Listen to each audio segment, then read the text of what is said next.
বলি একবার যাই। আমার সেই মা পেটিয়ে দিলে বলল, দেখে এসো কে। ওই সেই বুড়ি এখানে যিনি আসতো। তেনার বড্ড অসুখ, এবার বোধহয় বাঁচবে না। গোপাল কবে আসবে, গোপাল কবে আসবে, অস্থির। আমারে রোজ শুধায়। আমি বলি তিনি কলকাতায় চাকরি করেন, সবসময় কি আসতে পারেন। কি মায়া আপনার উপর। আর জন্মে মনে হয় পেটে ধরলে। এ জন্মে তাই এত টান। একবার দেখে আসুন গিয়ে, বড্ড খুশি হবে তাহলে। উদাসীনভাবে বললাম ও। মন তখন অন্য চিন্তায় বিব্রত। এবার কাউন্সিল ইলেকশন, দুটি বন্ধুর পক্ষ থেকে ভোট সম্বন্ধে গ্রামে গ্রামে বেরিয়ে লোককে অনুরোধ করবার গুরুভার নিয়ে এসেছি। কাল থেকে বেরোতে হবে। মোটর আসবে। কি ভাবি কি করা যায় সে কথাই চিন্তা করছিলাম। কোথাও কোনো বুড়ির অসুখ আছে, কোথাও দেখবার, ওসব দেখবার সময় নেই। স্ত্রীলোকটি বললে, ওবেলা যাবেন বাবু। আচ্ছা, তা এখন ঠিক বলতে পারছি না। স্ত্রীলোকটি অনুনয় সুরে বললে, একবার যাবেন বাবু ওবেলা, হয়তো বুড়ি বাঁচবে না। বিকেলের দিকে বেড়াতে যাবার পথে দেখলাম বুড়িকে। খুব উঁচু দাওয়া, সেকালের প্রণালীতে তৈরি পাঁচচালা ঘর। বুড়ির স্বামীর আমলে, আমার জন্মগ্রহণের পূর্বে এ ঘর তৈরি হয়েছিল। তখন এদের অবস্থা যে ভালো ছিল, এই প্রশস্ত পাঁচচালা ঘরখানায় তার নিদর্শন।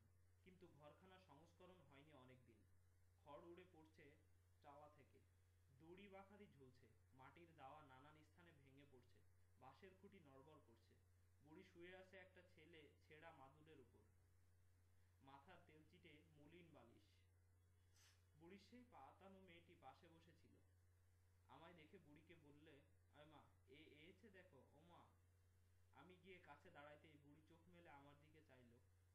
পরে আমাকে চিনে ধড়মড় করে বিছানা ছেড়ে উঠবার চেষ্টা করতেই বললাম, উঠো না, উঠো না। ও কি? বুড়ি আহ্লাদে আটখানা হয়ে বলল, ভালো আছো আমার গোপাল? বসতে দে গোপালকে, বসতে দে গোপালকে, বসতে দে। বসবার দরকার নেই, ব্যস্ত হয়েও না, থাক। ওখানা কেন দিচ্ছিস? গোপালের ওই খাদুরের চটখানা পেতে দে। পরে ঠিক যেন আপনার মা কি পিসিমার মতো অনুযোগের সুরে বলতে লাগলো, তোর জন্য খাদুরের চটখানা কদিন আগে বুনে রেখেলাম, ওখানে পুরনো হয়ে ভেঙে যাচ্ছে। তুমি একদিনও এলে না গোপাল। অসুখ হয়েছে তাও দেখতে আসো নাই। আমি বললাম, আচ্ছা চুপ করে শুয়ে থাকো, ব্যস্ত হও না। ইতিমধ্যে পাড়ার অনেক লোক এসে জড়ো হলো। আমি এসেছি দেখে। কেউ কেউ বললে, বুড়ি কেবল আপনার কথা বলে বাবু, আপনাকে দেখবার বড্ড ইচ্ছে। বুড়ি বোধহয় এবার বাঁচবে না। বুড়ির দু চোখ বেয়ে জল পড়ছে গড়িয়ে।